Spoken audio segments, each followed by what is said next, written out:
I left Utah and got to Australia, and I remember it being very humid. The other thing was I left in December from the MTC, and so December, freezing cold, and then getting to Australia, and it's the middle of summer there.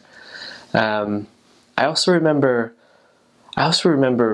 being in a bed next to like a full length window, and I remember the sun would like rise at like 3 or 4 a.m. and maybe that's an exaggeration. Maybe it was more like 4 or 5, but it was early, and at the time I was like, the sun rises so early here. I couldn't figure it out. And I realized I was on the other side of the world, and here in Utah at least, my experience has been that the sun like will stay up later and later, right? Where it's like up like around 9 o'clock or so at the height of the the solstice or whatever. But there, instead of getting later and later, the sun would rise earlier and earlier, and so that was kind of a new experience for me, right? That the humidity, obviously, because Utah was very dry.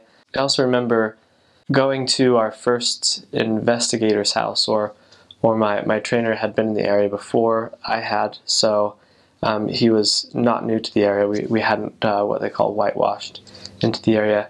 I remember going to his house and realizing that I didn't fully grasp the language, and that's funny to say because he was speaking English, but it was a he had a very heavy dialect, very heavy accent, Australian accent, and I remember honestly it only took maybe 1, 2, 3 at most days where I finally caught up on the particularities of how they spoke, but at first it kind of sounded mumbled and jumbled. Something that I wasn't used to.